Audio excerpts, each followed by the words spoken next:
Robert Sinclair was a name that once symbolized wealth and power, but in the shadowy halls of his decaying mansion, it became something far darker, a legacy of terror. Decades later, Michael Sinclair, his illegitimate son, would emerge from obscurity, carrying on a twisted inheritance that turned a quiet town into a living nightmare. Together, their names etched a chilling story into the annals of true crime, proving that evil isn't always buried with the dead. At the edge of Willow Creek, hidden beneath a canopy of ancient trees and thick ivy, stood the Sinclair mansion, a crumbling relic of another era. The mansion was a place of whispered legends and lingering unease, its once pristine facade now a patchwork of cracked stone and shattered windows. For decades it had been abandoned, left to rot under the weight of its sinister reputation. Locals spoke of strange noises emanating from its depths, shadowy figures glimpsed in its broken windows, and an unshakable sense of foreboding that kept even the bravest away. The mansion had belonged to the Sinclair family, a name once synonymous with wealth and power in the small community. The Sinclairs were reclusive, their lives shrouded in secrecy despite their grand displays of opulence. Parties were rare but extravagant, the guests carefully selected from elite circles. Then, abruptly, the gathering stopped. Rumors began to swirl: financial ruin, madness, even murder, but no one knew the truth. Eventually, the family seemed to vanish, leaving behind only Robert Sinclair, the enigmatic last heir. Robert was a man of contradictions, both charming and deeply unsettling. He was rarely seen in town, but when he was, his presence was impossible to ignore. Those who encountered him described his piercing gaze and an aura that seemed to demand silence. Then, one day, Robert disappeared as well. No one knew where he had gone, and the authorities made only a cursory investigation. Some believed he had fled, while others thought he had met a gruesome end within the mansion itself. The years passed, and the mansion fell into ruin. The few who dared to approach it came back with wild stories, footsteps echoing in empty halls, faint whispers in the night, and doors that seemed to lock and unlock on their own. It became a local legend, the kind of place teenagers dared each other to visit but rarely did. Then, after decades of silence, the mansion's dark allure resurfaced when a group of urban explorers decided to document its secrets. The explorers were a mix of thrill-seekers and aspiring filmmakers, armed with flashlights, cameras, and more courage than caution. They arrived on a misty autumn night, their breath visible in the cold air as they pushed open the rusted gates. The mansion loomed before them, its gaping windows like empty eye sockets. Inside, the air was damp and heavy, carrying the scent of decay. The explorers wandered through grand but decayed rooms, marveling at remnants of the past: ornate chandeliers coated in cobwebs, faded tapestries hanging like ghosts, and furniture frozen in time. It was in the study that they made their most intriguing discovery. Beneath a threadbare rug, they found a metal door embedded in the floor, bolted shut and covered in rust. The door was unlike anything else in the mansion, industrial and out of place among the faded elegance. It seemed to hum with an ominous energy, as if guarding a secret too dark to reveal. One explorer knelt to examine it, running a hand over the cold metal. The others filmed nervously, their excitement tinged with unease. They couldn't open it, but they knew they had stumbled onto something extraordinary. Posting their footage online, they ignited a firestorm of speculation. What lay behind the door? Why was it there? And could it finally explain the mystery of Robert Sinclair? As the video spread, so did the curiosity. The Sinclair mansion, long forgotten, was thrust back into the spotlight, and the secrets it held began to stir once more. The discovery of the metal door in the Sinclair mansion quickly became the center of attention, drawing the interest of amateur sleuths, historians, and even local authorities. The explorer's video, posted online, racked up thousands of views in a matter of days, and with it came theories, debates, and a renewed obsession with the mansion's dark past. Some believed the door hid a cache of treasures left by the reclusive Sinclair family, while others were convinced it concealed evidence of crimes that had haunted the mansion's legacy for decades.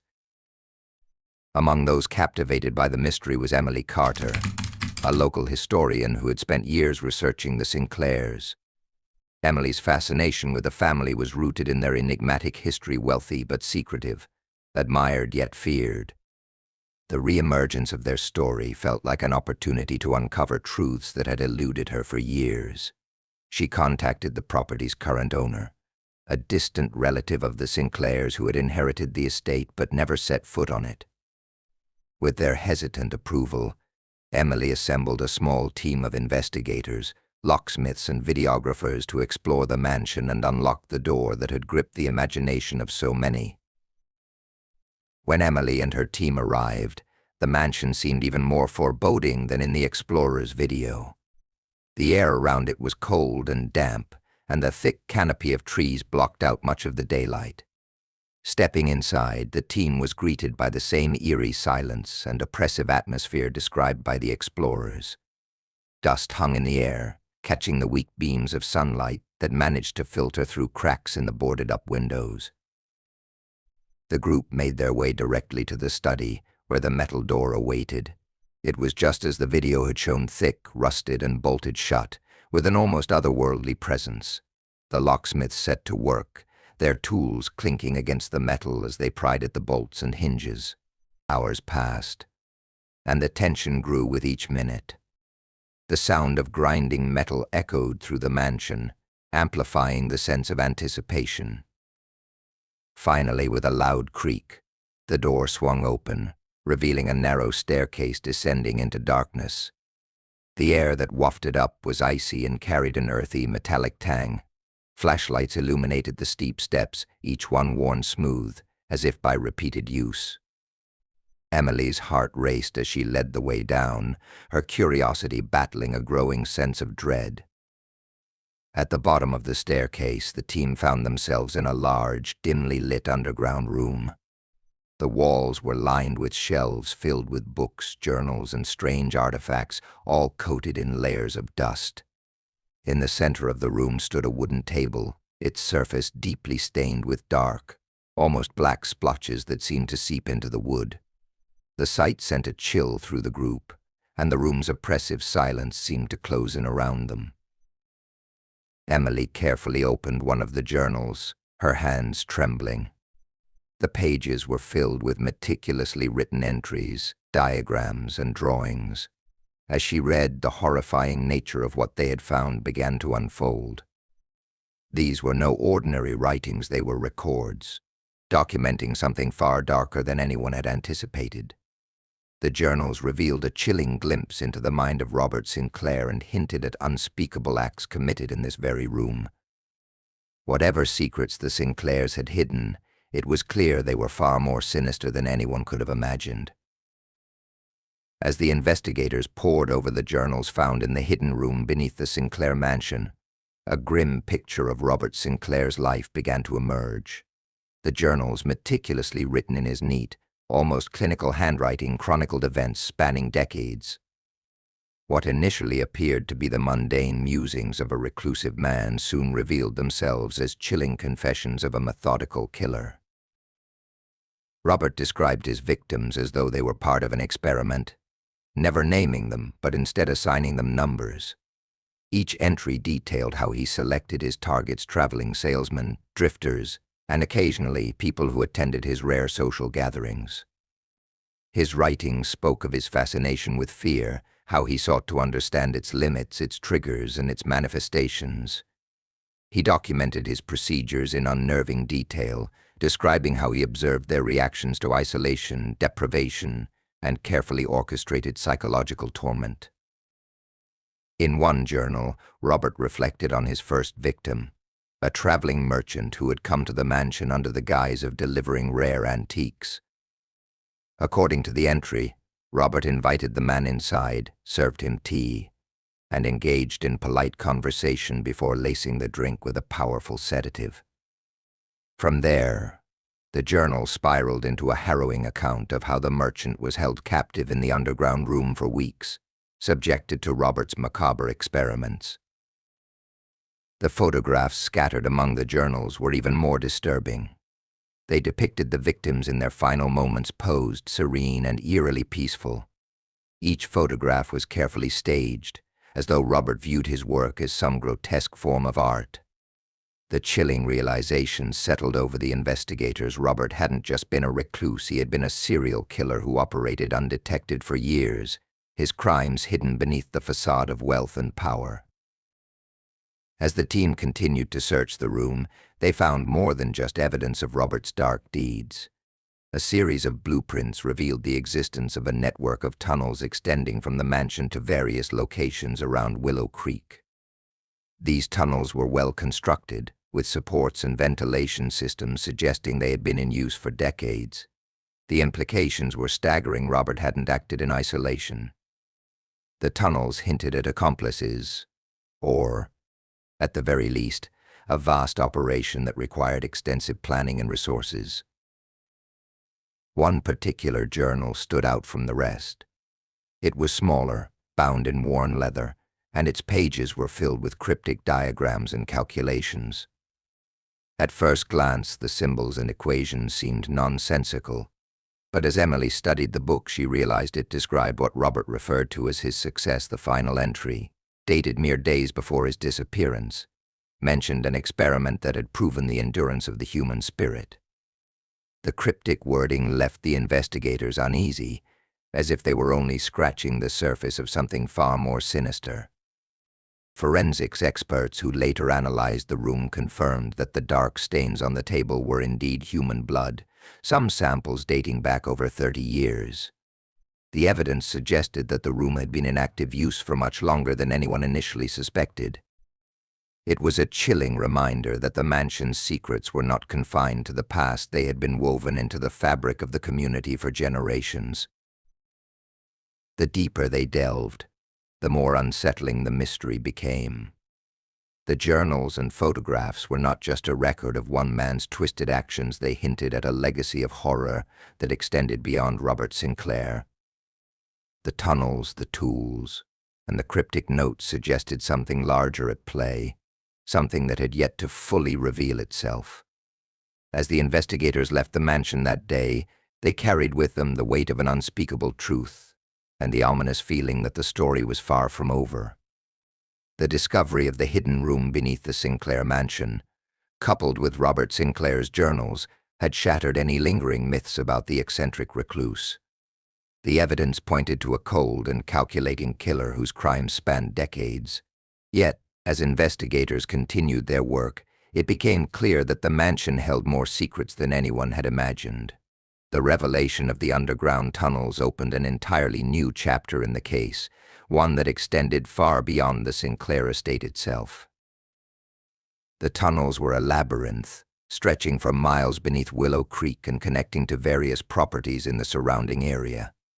They were meticulously constructed with reinforced walls and ventilation shafts that suggested not just expertise but significant resources.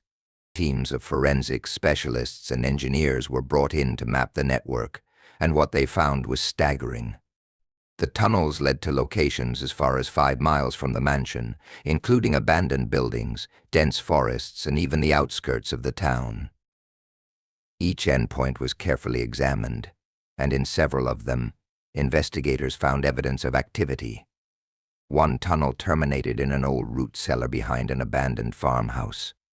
Inside, they discovered crates filled with tools and artifacts similar to those found in the mansion's hidden room: restraints, surgical instruments, and more journals.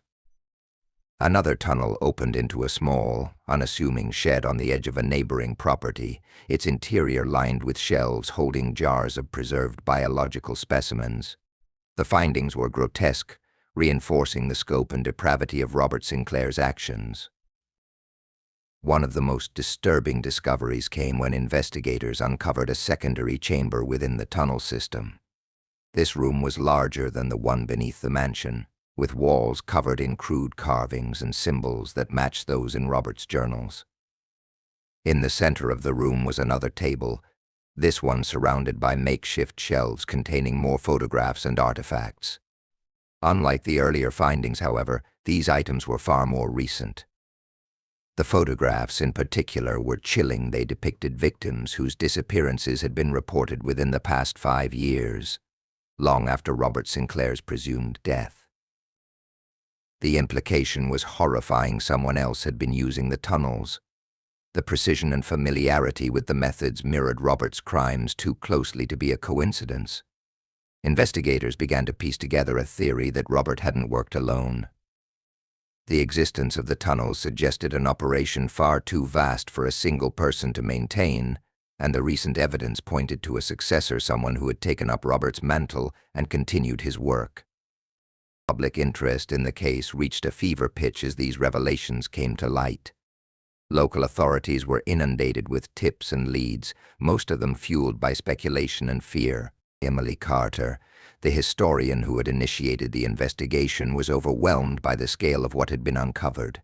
She worked tirelessly to decipher the remaining journals, hoping to find clues about the network's origin and its possible members. The journals hinted at something even more insidious. In one entry, Robert referred to a circle of understanding, a cryptic phrase that seemed to imply a group or organization.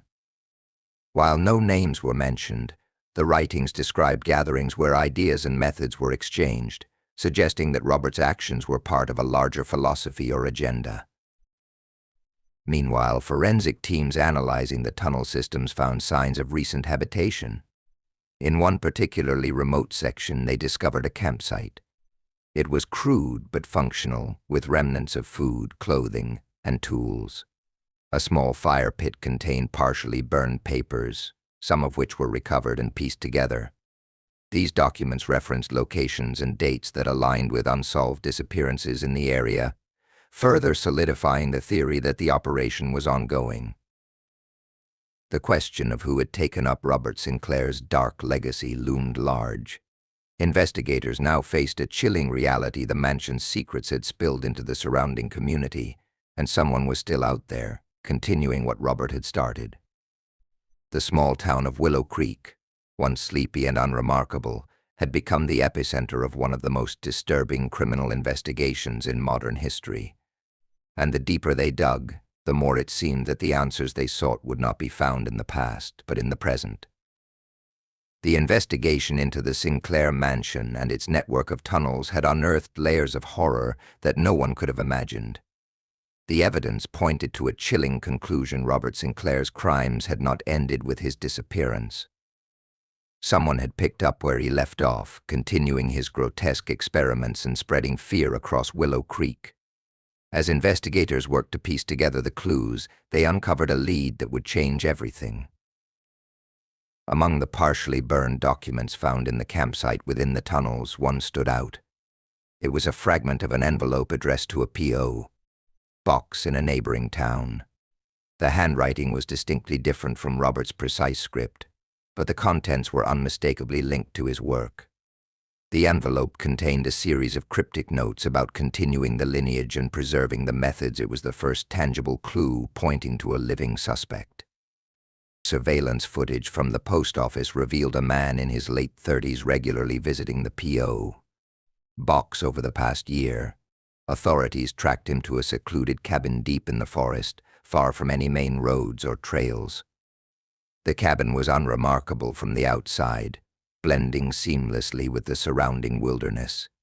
But when investigators entered, they found themselves stepping into a nightmare. Inside the cabin were shelves lined with books and journals, all of them written in the same precise handwriting as Robert Sinclair's original entries. The journals detailed experiments conducted in recent years, each one replicating Robert's methods with eerie accuracy. Photographs of victims were scattered across a desk, some bearing dates as recent as a few months prior. The cabin was not just a residence, it was a laboratory, meticulously designed to carry on Robert's work. The man, identified as Michael Sinclair, was arrested at a nearby grocery store. His connection to Robert was confirmed through DNA testing. Michael was Robert's illegitimate son, born to a woman who had vanished from the area decades earlier. Investigators discovered that Michael had grown up in secret, raised by a guardian who taught him to revere his father's work. After Robert's disappearance, Michael had inherited not just his father's journals but also his twisted philosophy. During his interrogation, Michael revealed chilling details. He spoke of Robert as a visionary, someone who had uncovered the essence of fear and sought to document its boundaries. Michael saw himself as a successor, chosen to refine and expand the experiments. His calm demeanor as he described his crimes unnerved even the most experienced officers. He admitted to using the tunnels and the mansion's hidden room, but claimed he had only scratched the surface of what his father had envisioned. The revelation sent shockwaves through the community.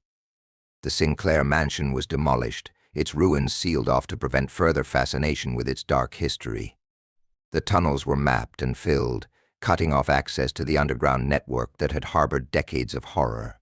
Yet the scars left by the case were not so easily erased. Michael's trial became a media sensation, drawing attention from across the country. He showed no remorse, instead using the platform to expound on his father's philosophies. Despite the overwhelming evidence, he maintained that his actions were not crimes but studies of the human condition. The court's verdict was swift, sentencing him to life imprisonment without parole. For Emily Carter and the investigative team, the case left a lingering sense of unease. The journals and artifacts hinted at a wider network, a possible cult-like group inspired by Robert Sinclair's writings. While no concrete evidence of such a group was found, the possibility that others might continue his work haunted those who had uncovered the mansion's secrets. In the end, the story of the Sinclair family became a cautionary tale, a chilling reminder of the darkness that can lurk beneath the surface of even the most ordinary communities. The mansion was gone, the tunnel sealed, and Michael imprisoned, but the fear remained a shadow over Willow Creek, whispering that some secrets are better left buried.